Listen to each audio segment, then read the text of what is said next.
Blake. How are we all? Oh, let me fix up this. That's good. It's good to be here. Good to see your beautiful faces. Hello, people online right there. There's a few people in isolation at the moment, so they're dialing in there, and a few people who are there. So good to see you all. They're waving to us all. But it's great to be here. I'm actually excited about this. For me, sometimes when you read the Bible, you're just like, okay. And then as I've been diving into this, I feel like I could just speak to myself today, because this is something that it's a bit foreign to me and my experience and my Christianity. It's something I've read about. It's something I've looked into. But for me, I feel like just as I've reflected on this concept of Sabbath, it's like merely a personal invitation from Jesus to me in my stage of life. And so as I speak tonight, I'm excited for what I think God's doing in my life, and maybe it's part for you as well. I remember years ago I went to a Bucks party, and it was all guys, and my mate was a lawyer. He was like 2 or 3 years into his law degree, and so nearly every single person at this Bucks weekend were lawyers. And if you know anything about the law profession and people early on in their law profession, they work long hours, and they all worked in one of the big four in the city. And so literally there was this ego about how many hours they'd worked that. And it was structured into their life that they would spend their whole life at work. They would get paid good money. And if you worked a little bit extra, they would pay for your dinner. And if you worked a little bit extra, like up to 9 each night, they would pay for a taxi home. And so all these guys are like, how much do you work? And they go, oh, I only worked 90 hours this week. And then someone else goes, only 90? I did like 95. And then someone else would go, over 100, come on, man. And it was the first time I'd been in my life where everyone was boasting about how exhausted and how tired and how they had no life. And I was sitting there and I was working at the time, and I myself had actually worked over 100 hours that week as well. And I was like, this is broken. This is wrong. The fact that we're boasting and prideful about something which was so unhealthy, or maybe something you can do for a few years, but you can't do for your life. There's something in our world where we sort of idolize busyness, don't we? We idolize it, we love it, and we fear boredom. We love keeping ourselves busy. Our desire, left unchecked, is always pushing us for more, more, more. Have you been to that place? Have you done that country? Have you experienced this? Have you purchased that? And so what do? We hustle, we consume, we buy, all in this scene for more, more, more. And we just go, go, go. And at the end of the week, we sort of collapse on the couch. I'm not sure that's your life, but I've done that many, many times. We think that this hustle and this go, go, go will lead to us thriving, but often it just leads to the complete opposite. We think it's going to bring richness and meaning, but often it just brings disconnection. We think it's going to bring wholeness, but often it just brings like unhealth and anxiety. I actually rarely meet people today, and when I'm chatting to them, do I hear stories of like emotional stability and spiritual joy. Rather, I'm met with nearly the opposite of anxiety, disconnection, loneliness, and confusion. And surely it's not really meant to be like that. And it's no surprise that we are busy and we're exhausted, because it's how our world works. It's what our employers often expect from us. Unrealistic deadlines, emails late at night, Slack just going in your pocket constantly, just like attention, attention, attention, more, more, more, go, go, go. Is this really what life is? And to be honest, I think we're in the thick of it here in Bondi. If you call Bondi or the eastern suburbs your home, I think we're in the thick of go, go, go. There's so much to do, so much to experience, and everyone around us is nearly a walking billboard of something we can maybe strive to achieve for ourselves. Or you've even moved here in the search for more from wherever you were from before.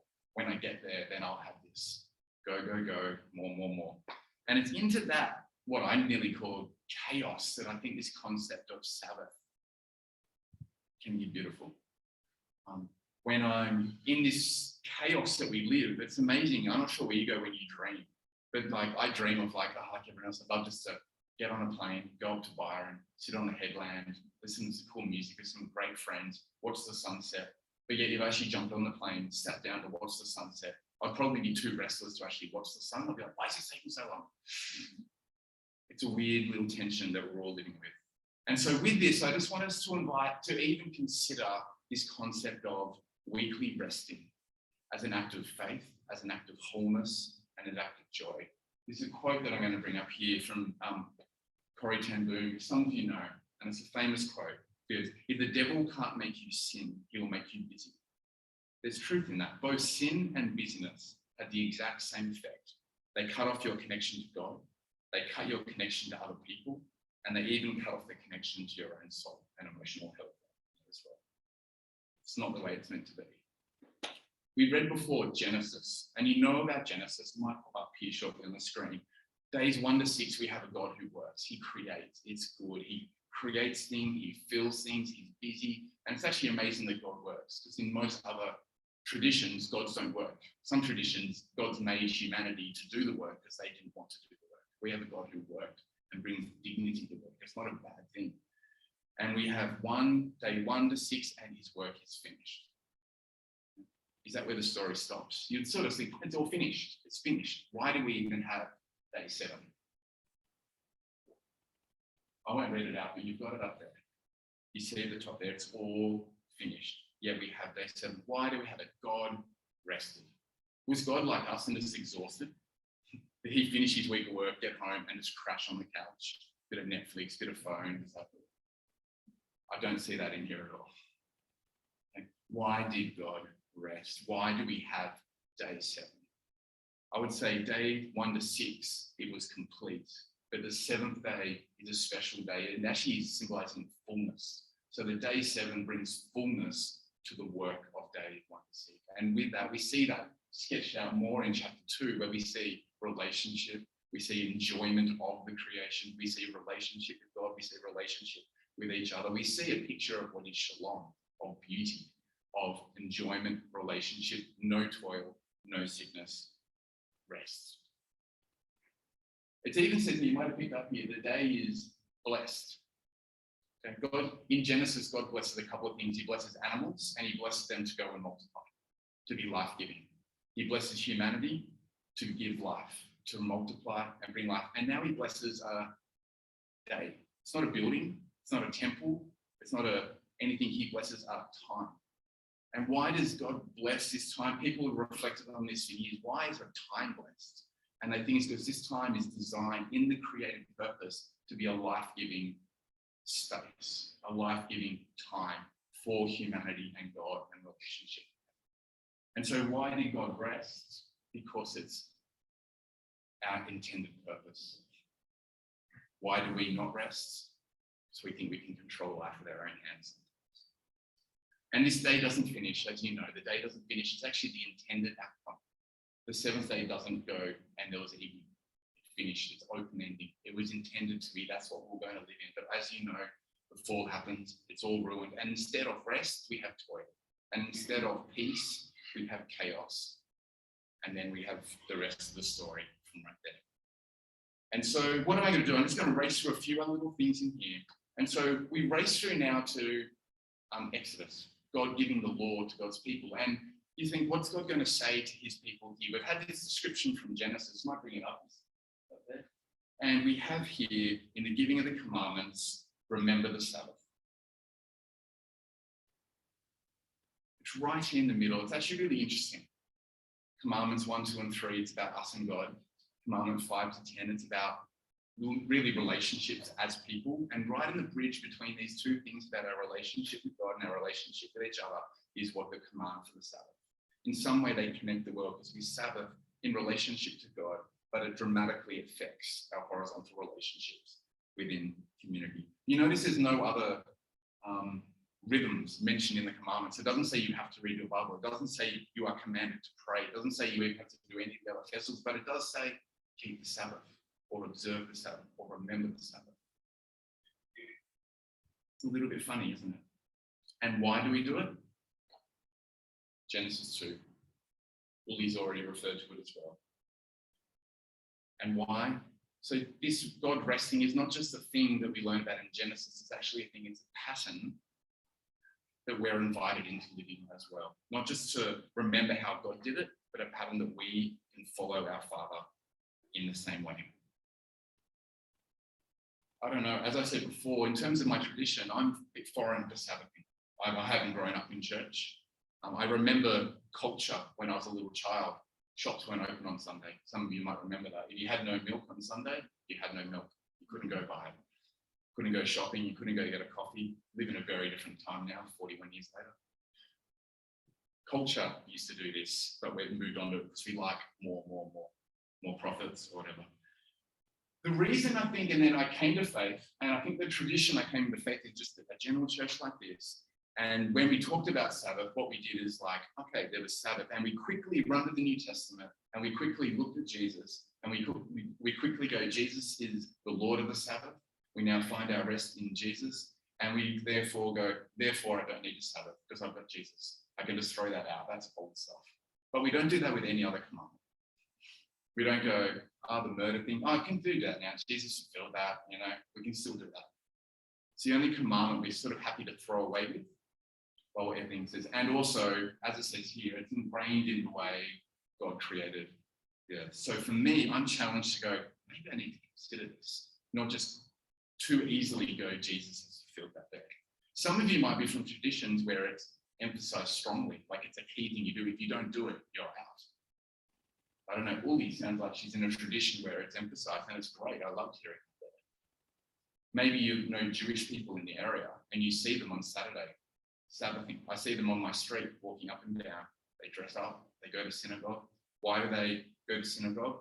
Most of them walk there because driving's work. If you walk too far, often that counts as work. So you have to, a Jewish person, for a chunk of them, will have to live in close walking distance to a synagogue. They have set meals, they light certain candles, they remember, they have family time. In some ways, it can be quite beautiful. So what should we do? I don't know. I'm not sure what your life is. I don't know how busy or how restless your heart is. I'm not sure what your calendar looks like.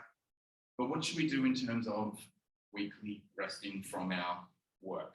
Not just our employment, from our works. Okay? Home is work as well. So I'm not just talking about your career as I say this.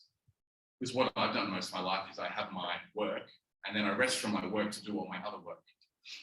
Okay? I have a break from my job, so now I can clean the house and look after my super and go to the doctors. And really what I'm doing work and then I'm doing work. I've got different days for different types of work. And then I have a day off, and largely the day off is doing other work I couldn't do on the other day of my work, or the spillover of my work into my weekend. We're not talking about that here. I'm going to bring up a quote. I've been reading on this, and I love this quote here. That here. I might read it from here because my computer doesn't work here. That's why Sabbath is an expression of faith. Faith that there is a creator and he's good. We are his creation. This is his world. We live under his roof, drink his water, eat his food, breathe his oxygen. So on the Sabbath, we don't just take a day off from work. We take a day off from toil. We give him all our fear and anxiety and stress and worry, and we just let go. We stop ruling, we stop subduing, and we just be. We remember our place in the universe so that we never forget there is a God, and I'm not him. I went out for drinks with some dads I know in the area, and one of my mates said, he's one of those guys who just makes your life seem really boring. He does everything. He chats and goes, oh, when I used to fight bulls, he's from Venezuela, and he's got stories like this constantly. You just, he's like, I was making the meat in the backyard of the bees that I've been harvesting at the moment. I'm like, who are you? And his latest thing, he's doing free diving. So he wants to become a really good free diver. And he talks about it. He goes, when he first started doing it, he'd only go down a couple of meters really before his ears would freak out, or he'd lose control of his breathing, or he had no idea what he was doing.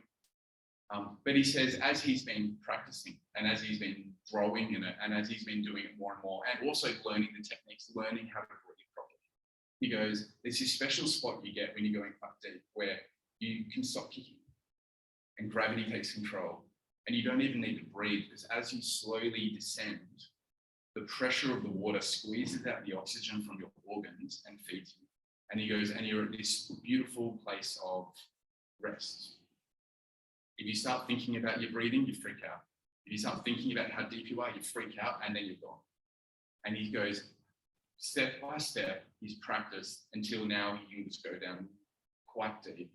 And he absolutely loves it. And he goes, it's like I'm just resting in water. But it's been such a journey for him.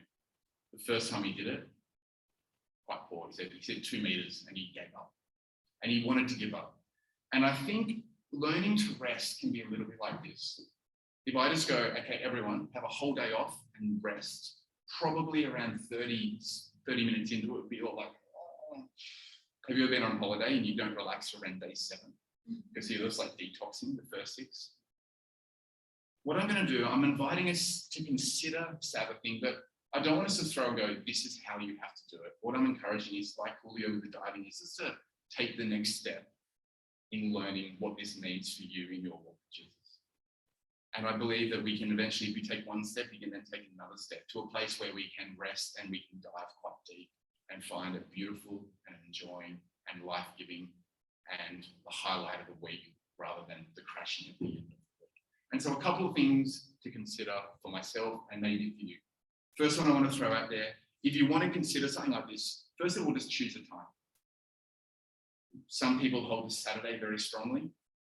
Personally, I think choose a time.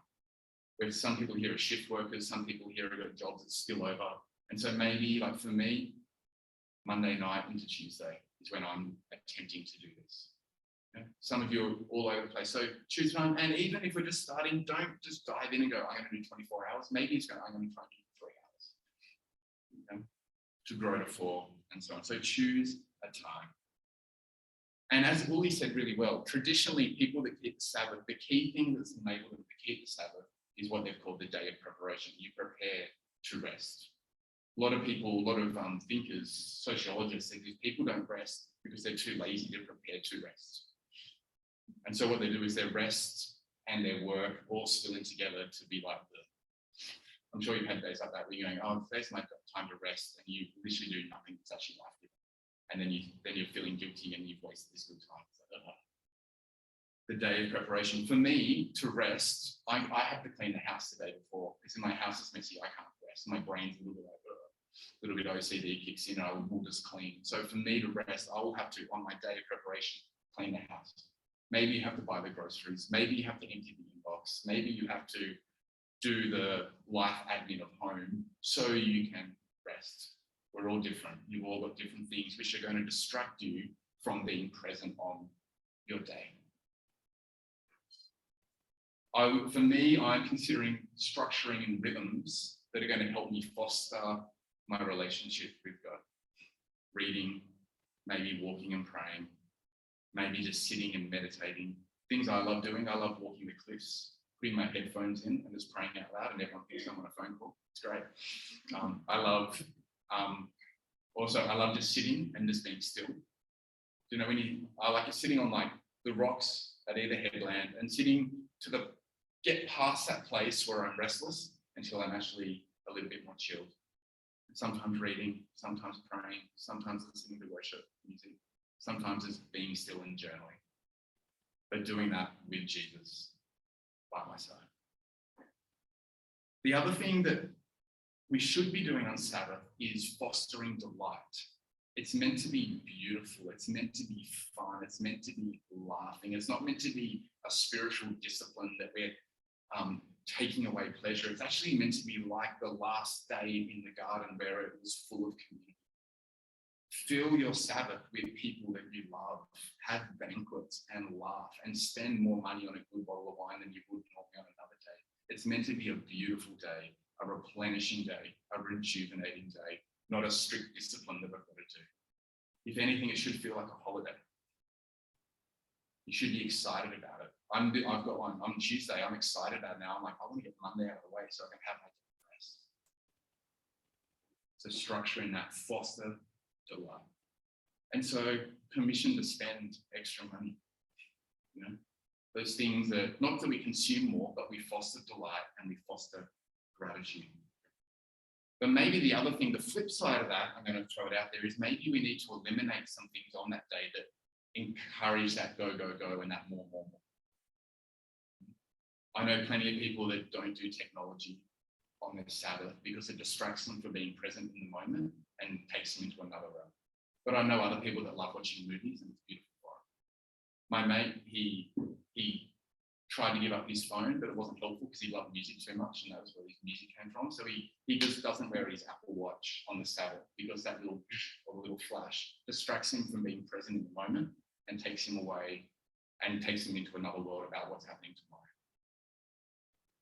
If you're a person like me, I'm always thinking about what's next. I find this really hard because I'm always like, what's the next thing to achieve, do. But I love the encouragement here to just lean into relationship and to be present in that moment and not even worrying about what's next, not having a deadline on the lunch.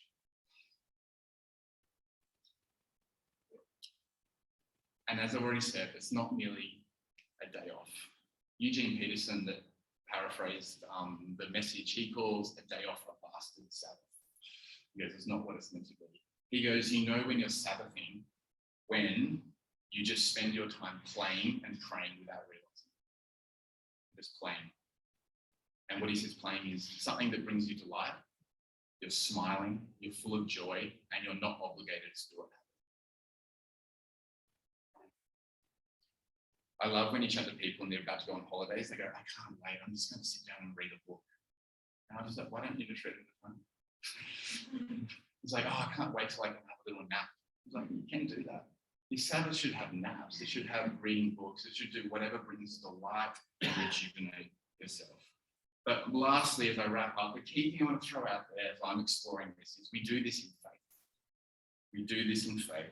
And because there's always more to be done. If you write your to-do list, it's never going to be finished. Matt Smith last week talked about his job, and he said there's always more to do. And so that's why Saturday is my beautiful day off. And why we do this is we stop and we remember God. And we remember God who is the ultimate builder, and therefore I don't need to build. We remember God who is the ultimate protector, so therefore I don't have to worry about protecting. We remember God who is the ultimate sustainer, the provider, and all those things, so we don't have to do it.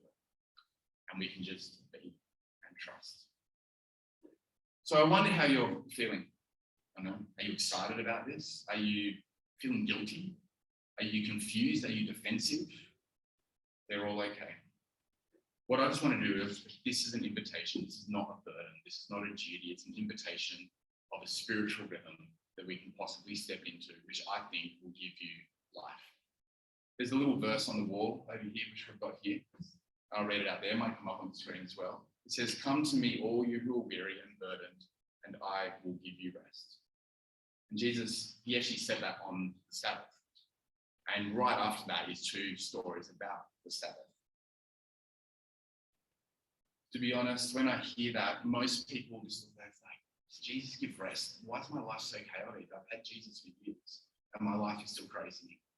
And this rest that you talk about, I know it intellectually, but I don't really have it in my soul. I think Sabbath is one of those beautiful things, and the bit of the next bit of the verse talks about the yoke. It's the yoke that Jesus gives us that we can walk in his footsteps and receive his grace, that we would probably smile more, enjoy him more, be full of gratitude more. And actually, I think in that process, we'll become more spiritually alive, more a blessing to other people, and probably more emotionally stable as well. So I'm just going to pray for us, and then we're going to stand and sing. So why don't we all stand, actually? And Father, just thank you for tonight. And Father, thank you for the invitation to consider Sabbath resting. Jesus, we thank you that you have given us rest, that you have forgiven us, and we are in a beautiful, perfect relationship with you because of what you've done.